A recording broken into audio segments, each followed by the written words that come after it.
Hello दोस्तों, आप सभी का स्वागत है आपके अपने यूट्यूब चैनल अभिषेक क्लासेस में।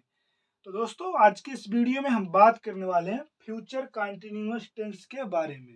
ठीक, क्योंकि इसके पहले हम पढ़ चुके थे फ्यूचर इंडेफिनिट टेंस को अच्छी तरीके से। अब हम जब आज बात करने वाले हैं फ्यूचर कंटिन्यूअस टेंस के बारे में, तो आपके मन में कुछ न कुछ एक तरह से याद आता होगा, एक तरह से क्वेश्चन बन रहा होगा। ये जो कंटिन्यूअस है, इसको हमने कहीं न कहीं पढ़ा है। जैसे हम प्रेजेंट कंटिन्यूअस में भी पढ़ा था और पास्ट कंटिन्यूअस में भी पढ़े थे हम, वैसे सेम पढ़ेंगे फ्यूचर कंटिन्यूअस। देखिए, कंटिन्यूअस की हिंदी आपको थोड़ा थोड़ा याद आ रहा होगा कि जो कंटिन्यूअस होती है उसकी हिंदी क्या होती है? रहा। रहा, रही, रहे, रहूंगा, जो भी है। ठीक, रहा, रही, रहे, केवल यही आप याद रख सकते हैं। तो कंटिन्यूअस की हिंदी क्या होगी? रहा, रही, रहे। और फ्यूचर की हिंदी क्या होती है? गागी, गे। यानी होगा, होगी, होंगे, जो भी आ जाए, लेकिन लास्ट में गा जरूर आएगा। ठीक, तो सब समझ लेंगे। अगर रहा होगा या फिर रही होगी या फिर रहे होंगे, रहे होंगे या रहा होऊंगा, रहा होऊंगा। ठीक, ये जो सेंटेंस है, यानी ये जो सेंटेंस नहीं, ये जो हमारे शब्द हैं, वर्ड हैं, अगर ये वाक्य के लास्ट में आ रहे हैं, जैसे रहा होगा, रही होगी, रहे होंगे, रहा होऊंगा, ये शब्द आए, तो हमें सीधे क्या समझना है कि भाई, जो रहा शब्द आता है ये कंटिन्यूअस में और जो गा आता है ये फ्यूचर में। तो हमारा सेंटेंस कौन सा होगा? Future continuous. क्यों? क्योंकि रहा कंटिन्यूअस में और गा की फ्यूचर में, तो हमारा सेंटेंस हो जाएगा फ्यूचर कंटिन्यूअस। ठीक, यहां तक समझ में आया होगा। अब इसके पहले हम थोड़ा सा समझे थे कि जो फ्यूचर की हेल्पिंग वर्ब होती है, क्या होती है? फ्यूचर की जो हेल्पिंग वर्ब मीन्स सहायक क्रिया होती है, वो क्या होती है? शैल या फिर विल होती है। क्या होती थी? शैल या विल। अब शैल कहाँ लगता था? आपको पता है कि जो शैल होता है वो आई बी के साथ लगता था। किसके साथ? केवल आई और बी के साथ शैल लगता था। बाकी जितने भी जो है अदर करता है, ठीक, जितने भी अन्य सब्जेक्ट हैं उन सब के साथ क्या लगता था? बिल लगता था। आई बी के साथ शैल, अन्य कर्ताओं के साथ बिल। ये किसमें? Future continuous, sorry, future indefinite tense में। किसमें? Future indefinite tense. जिसको नहीं पता है, इसके पहले हम वीडियो बनाए हैं, उस वीडियो को एक बार जरूर आप देखिए। मैं आशा ये दिला सकता हूँ, अगर आप एक बार उस वीडियो को देखेंगे तो शायद आपको कंफर्म है कि लगभग मान चलो आप 90% आपको समझ में आ जाएगा, पूरा टेंस आ जाएगा। ठीक, ये होता है किसके साथ? जो हमारी हेल्पिंग वर्ब होती है, शैल और विल, कब यूज होता है हमने ये बताया था, किसमें? फ्यूचर इंडेफिनिट में। लेकिन अगर हम बात करें फ्यूचर कंटिन्यूअस की, तो जो शैल है इसी के साथ हमें बी जोड़ देना और विल के साथ बी जोड़ देना। क्या? शैल भी, विल भी। समझ में आया? हेल्पिंग वर्ब आई बी आएगा तो शैल भी हो जाएगा, केवल बी जोड़ना है, केवल बी। कंटिन्यूअस में केवल आपको बी लगाना है, बी ई, ओनली आप बी लगा दोगे, पूरा सेंटेंस आपका सही हो जाएगा, अगर आपको फ्यूचर इंडेफिनिट आ रहा है तो। अब इसके बाद बात करते हैं भैया, अगर कंटिन्यूअस है तो उसकी जो मुख्य क्रिया होती है, उसकी मुख्य क्रिया में कुछ ना कुछ सहायक, यानी जो उसका मुख्य क्रिया होता है उसके कुछ ना कुछ फॉर्म होता है। जैसे इंडेफिनिट में फर्स्ट फॉर्म, किसी में सेकंड फॉर्म, परफेक्ट में थर्ड फॉर्म, इससे कंटिन्यूअस में कौन सा फॉर्म? ING form. पता है ना? तो जो हमारा मेन वर्ब होगा उसका कौन सा फॉर्म हमें लगाना है? I N G form. क्या लगाना? I N G form. आपको पूरा का पूरा टेंस समझ में आ जाएगा। अभी हम एक बार नोट्स बनाने के अकॉर्डिंग लिख दे रहे हैं उसकी पहचान और उसका नियम, उसका फार्मूला। देन उसके बाद हम इस एग्जाम्पल को आपको समझाएंगे कि इन एग्जाम्पल को हम करते कैसे हैं। बस आप लास्ट तक वीडियो को पूरा अच्छे से देखें, समझाने की गारंटी मैं ले रहा हूँ। ठीक, आपको जरूर समझ में आएगा। तो अब हम शुरू करते हैं कहाँ से? थोड़ा शुरू से, यानी स्टार्टिंग से हम थोड़ा शुरू करते हैं। तो स्टार्टिंग से शुरू करने से पहले जिसको जिसको भी कॉन्टिन्यूअस नहीं पता है वो जाके हमारे पिछले हुए टेंस को, यानी जो पहले टेंस अपलोड हुआ है उन वीडियो को एक बार जरूर देखें। ठीक, तो अब हम बात करते हैं किसकी, पहचान की बात करते हैं। सबसे पहले पहचान। पहचान को इंग्लिश में क्या बोलते हैं, रिकॉग्नाइजेशन।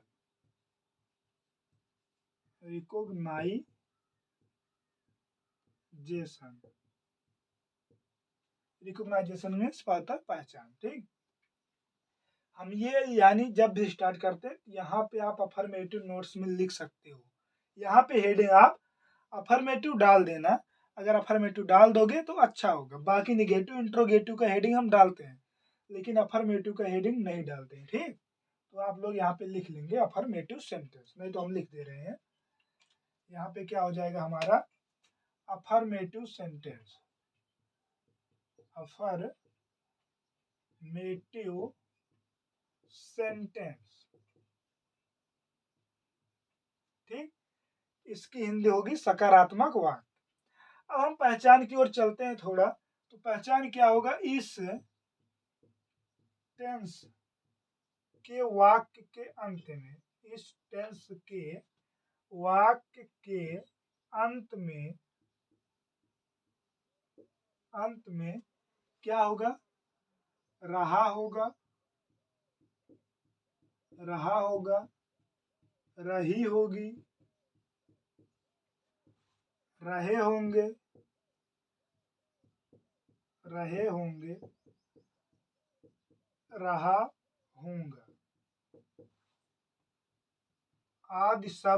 होगा आदि शब्द आते हैं।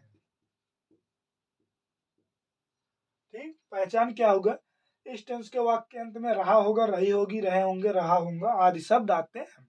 ये इसका पहचान हो गया। ठीक, कहाँ आएगा, इस टेंस के वाक्य के अंत में। कहाँ आएगा, अंत में। ठीक, अब इसके बाद हम बात करते हैं, अगर हमको टेंस पहचानना पता हो गया भाई ये फ्यूचर कंटिन्यूअस है, तो उसका हमें कुछ ना कुछ नियम पता होना चाहिए कि हम लिखेंगे कैसे।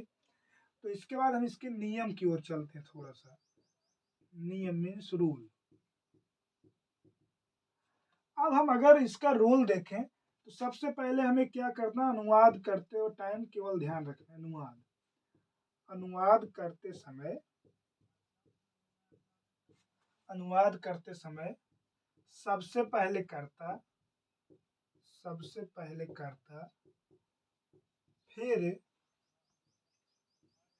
फिर कर्ता आई बी के साथ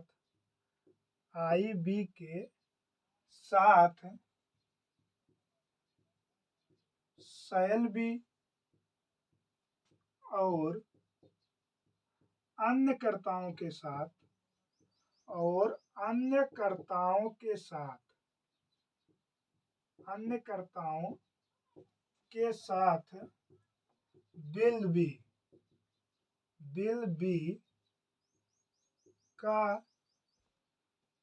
विल बी का प्रयोग सहायक क्रिया के रूप में करते हैं। और अंत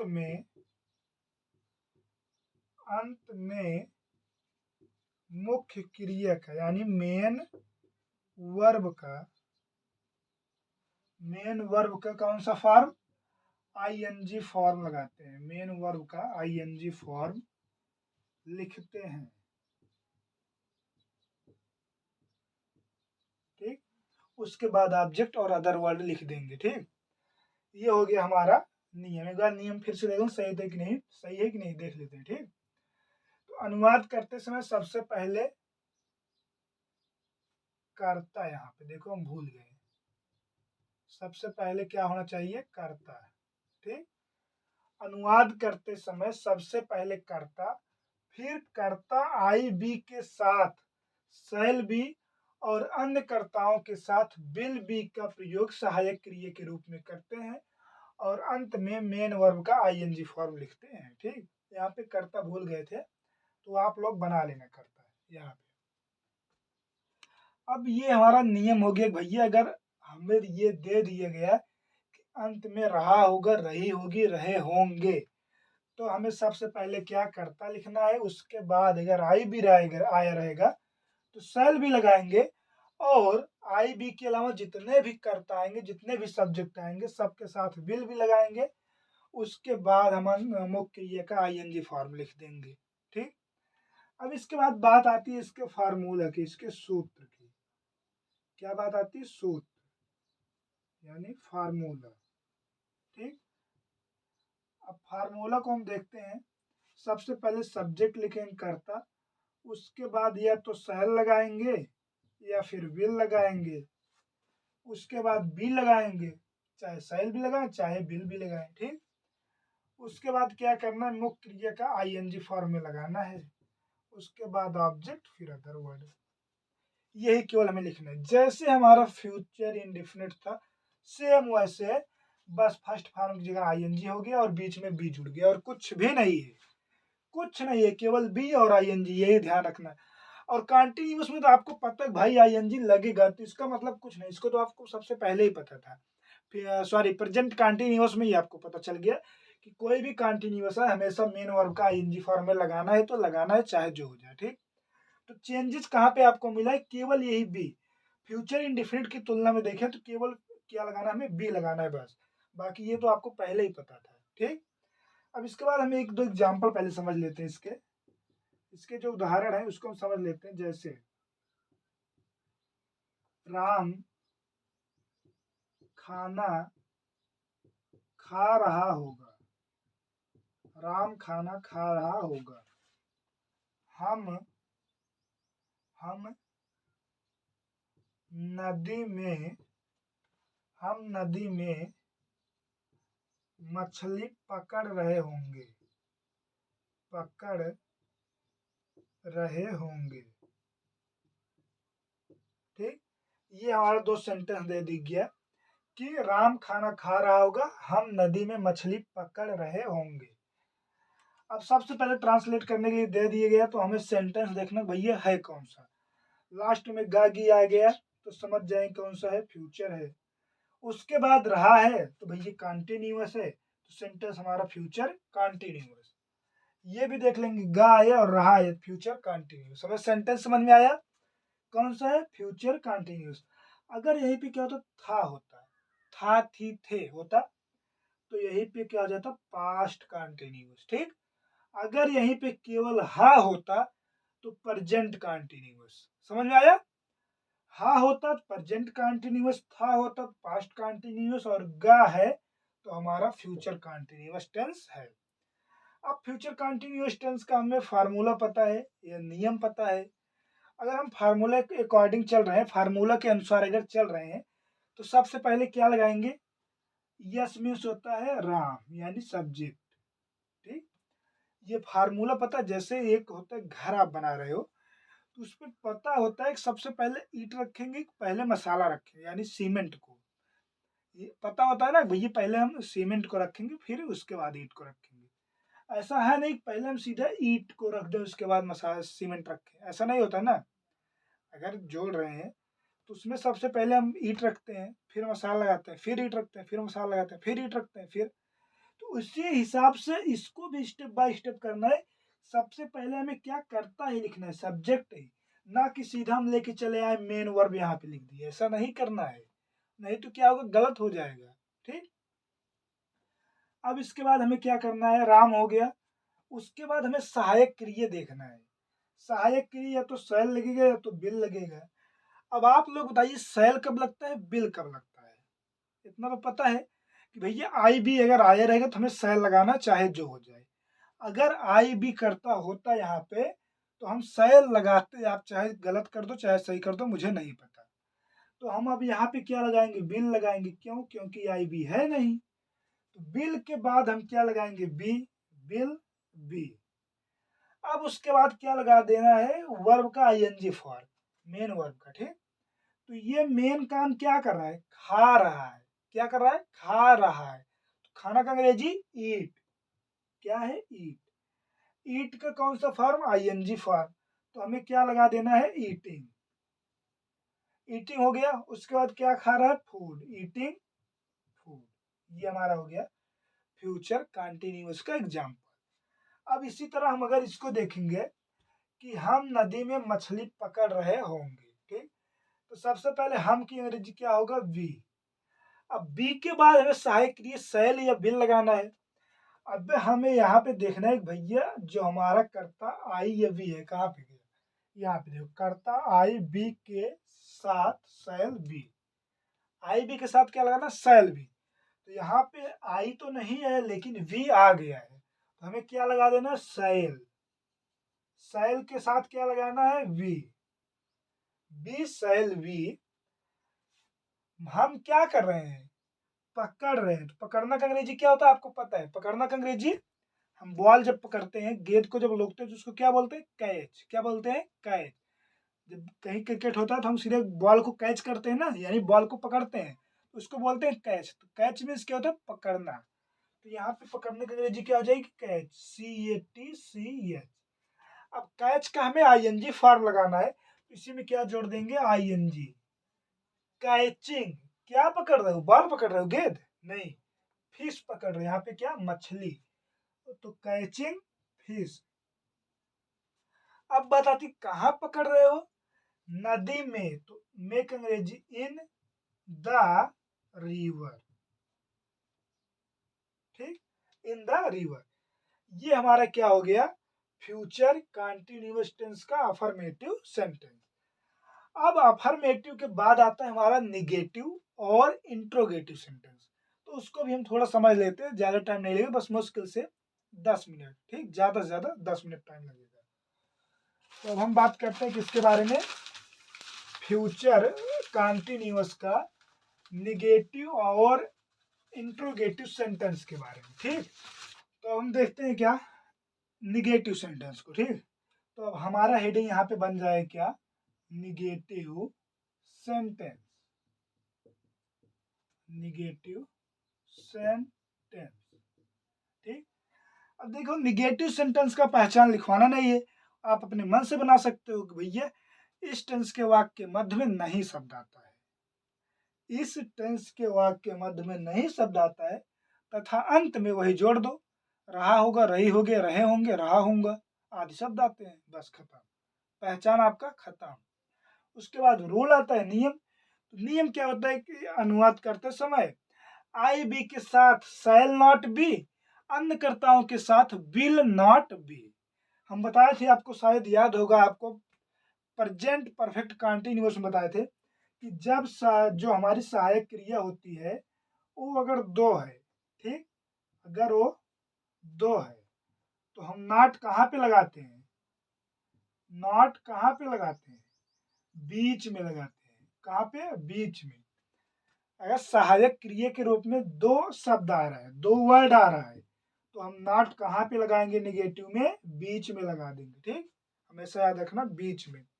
लेकिन अगर यहीं पे इंट्रोगेटिव निगेटिव आ रहा है, कौन सा, इंट्रोगेटिव निगेटिव आ रहा है, तब हम नॉट कहाँ पे लगाएंगे, सब्जेक्ट के बाद तुरंत नॉट लगाएंगे, एक सहायक क्रिया यहाँ पे, एक यहाँ, ठीक।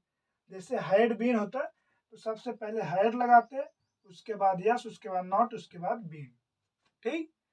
तो ये हमारा होता है जब डबल सहायक क्रिया आती है, जैसे अभी इसमें आएगा तभी हम आपको समझा रहे हैं, ठीक।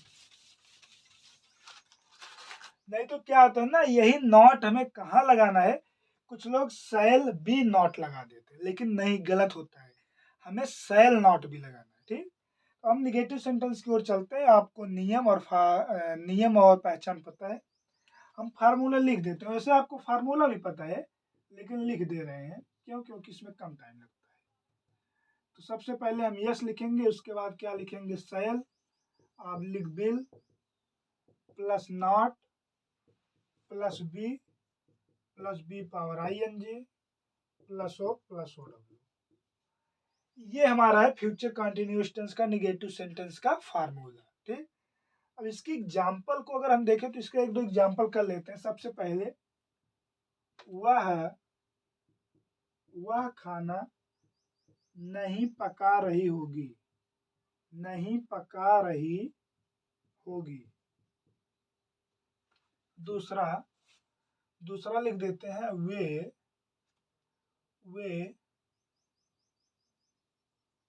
वे पट्टी नहीं जा रहे होंगे, वे पट्टी नहीं जा रहे होंगे, जा रहे होंगे। ठीक, तो ये जो हमारा सेंटेंस दिया गया है इसको हम पहचानेंगे सबसे पहले भैया किस टेंस का है। तो हम आपको बता दिए पहचान, लास्ट में गागी आया तो फ्यूचर, रहा रही आया तो कंटिन्यूअस। ठीक, अब आपको बीच में इतना तो पता होना चाहिए कि अगर निगेटिव है तो क्या से शुरुआत होगी, या तो बीच में इंट्रोगेटिव वर्ड आया रहेगा। अगर इंट्रोगेटिव है निगेटिव है तो बीच में नहीं शब्द आया रहेगा। अगर ये दोनों नहीं आए तो हमारा अफर्मेटिव है, या जिसको हम बोलते हैं सिंपल सेंटेंस। ठीक, अब निगेटिव में पता चल गया, हमने निगेटिव का सूत्र भी लिख लिया। तो सबसे पहले क्या लगा देना हमें, यस। तो यहाँ पे क्या लिखेंगे, ही ना। ही और सी में थोड़ा कंफ्यूजन होता है, तो यहाँ पे ध्यान देना कि सी लगेगा कि ही लगेगा। पका रही होगी तो लड़की है, तो लड़की के लिए हम सी लगाएंगे। सी के साथ क्या लगाएंगे, सेल। उसके बाद नहीं के लिए क्या लगाएंगे, नॉट। उसके बाद be, she shall not be. वह क्या कर रही होगी, पका रही। पकाना का अंग्रेजी क्या होता है, कुक। कुक का ing फॉर कुकिंग, क्या पका रही होगी, फूड। ठीक, she shall not be cooking food, वह खाना नहीं पका रही होगी। अब इसी तरह अगर हम इसमें आते हैं, सबसे पहले हम दे लिख देते हैं, इसके बाद अब आप लोग करके बताइए। ठीक, अब आप लोग इस सेंटेंस को करके बताइए कमेंट में कि इसका जो ट्रांसलेट होगा वो क्या होगा इंग्लिश में। ठीक, आप इसको बताइए। तब तक हम चलते हैं कहाँ पे, इंट्रोगेटिव सेंटेंस की ओर। कहाँ पे चलेंगे, इंट्रोगेटिव सेंटेंस। इंट्रोगेटिव सेंटेंस की हिंदी पता है, इंट्रोगेटिव में होता है प्रश्नवाचक, सेंटेंस की हिंदी होती है वाक्य। तो प्रश्नवाचक वाक्य। निगेटिव की हिंदी होती है नकारात्मक, सेंटेंस की हिंदी होती है वाक्य। तो इसकी हिंदी हो जाएगी क्या, नकारात्मक वाक्य। अब इंट्रोगेटिव आया तो इंट्रोगेटिव की पहचान वैसे भैया जो फर्स्ट टाइप है उस टेंस की शुरुआत क्या शब्द से होती है, तथा अंत में रहा होगा, रही होगी, रहे होंगे। अब अगर सेकेंड टाइप की बात आए तो इस टेंस के वाक्य के मध्य में क्या, कब, क्यों, कैसे, कहाँ, कौन आदि शब्द आते हैं, तथा अंत में रहा होगा, रही होगी, रहे होंगे आदि शब्द आते हैं। ठीक, ये पहचान हो जाएगा। पहचान के बाद नियम भी बहुत ज्यादा हार्ड नहीं, अनुवाद करते समय सबसे पहले सहायक क्रिया शैल या बिल को लिखते हैं, उसके बाद सब्जेक्ट, उसके बाद बी। देखिए हम सीधे इसका फार्मूला लिख देते हैं, बाकी आपको इसका नियम और पहचान याद करने की जरूरत नहीं है। ठीक, जो सूत्र है इसका लिख देते हैं। सबसे पहले फर्स्ट टाइप का सूत्र लिखते हैं। फर्स्ट टाइप के लिए या तो सेल लगाएंगे हम, या फिर विल लगाएंगे, उसके बाद सब्जेक्ट लगाएंगे, उसके बाद वी लगाएंगे, उसके बाद बी पावर ing और फिर OW। ठीक, ये हमारा क्या है, फर्स्ट टाइप इंट्रोगेटिव। लेकिन अगर हम यही सेकेंड टाइप इंट्रोगेटिव की बात करें तो बस हो गया, क्या हो गया, केवल IW आगे जोड़ देना है, केवल IW जोड़ना है, बस कुछ भी नहीं। केवल हमें क्या, जो बीच में प्रश्नवाचक वाक्य क्या रहेगा उसी को यहाँ पे लिख देना, बाकी फर्स्ट टाइप इंट्रोगेटिव तरह लिख देना। एकदम एकदम इजी, आपको अगर एकदम आसानी समझना है तो सोचो, आपके माइंड में सोचो कितना अच्छा बात है। केवल आप अगर फर्स्ट टाइप इंट्रोगेटिव याद कर लिए, आपको सेकेंड टाइप इंट्रोगेटिव याद करने की जरूरत है ही नहीं। केवल आपको पहचानने की जरूरत है कि भैया सेंटेंस कौन सा है, बस। अगर आप सेंटेंस पहचान गए तो ठीक। अब हम चलते हैं इसके एग्जाम्पल की ओर, एग्जाम्पल दोनों का सेम करके आपको दिखाएंगे। ठीक, सबसे पहले एग्जाम्पल लिखते हैं यहाँ पे एक दो। तो एग्जाम्पल है हमारा, तुम क्या, पहले लिखना है, क्या तुम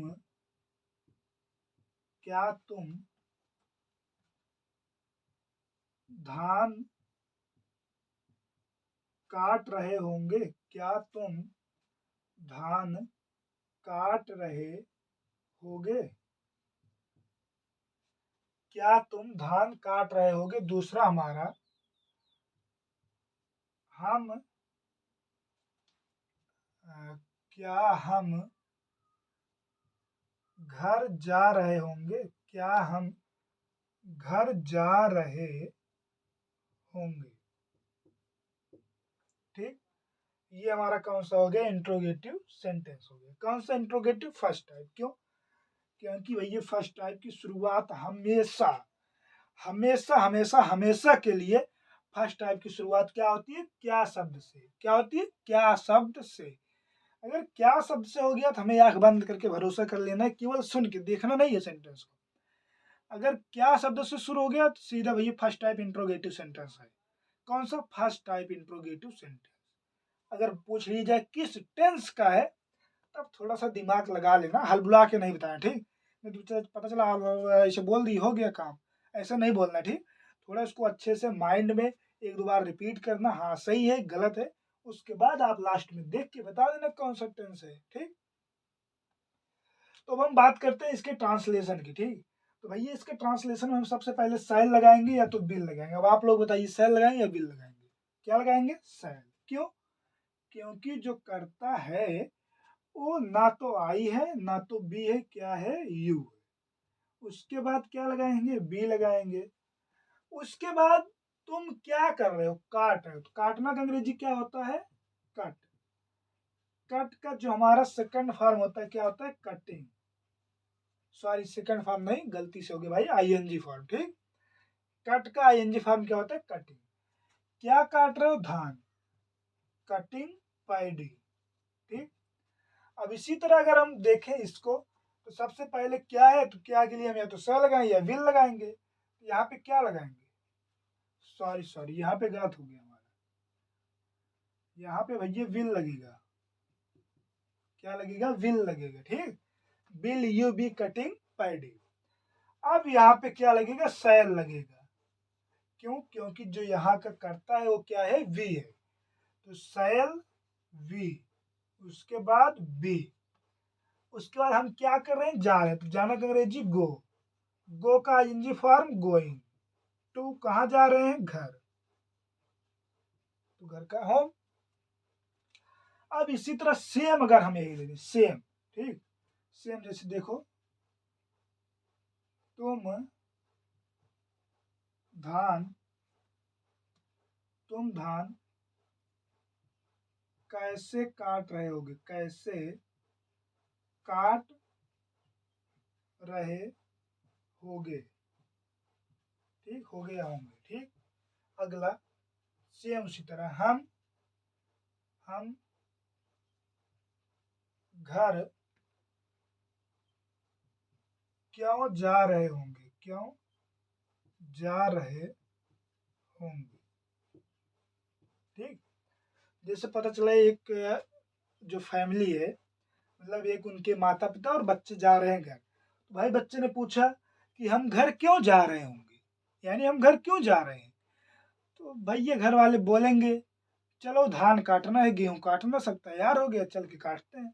ठीक, तो उसको बात छोड़ दो, लेकिन हम यहाँ पे हम देखते हैं भैया, तुम धान कैसे काट रहे होगे, कैसे काट रहे होगे, दरेती से या फिर हाशिया से ना।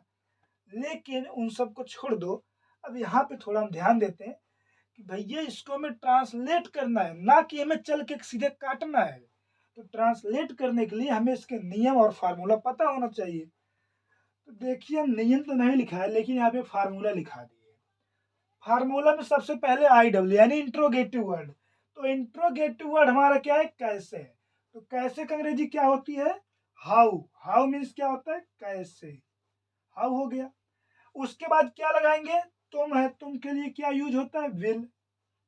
उसके बाद यू, उसके बाद बी, उसके बाद सेम कटिंग, उसके बाद क्या होगा, पैडी।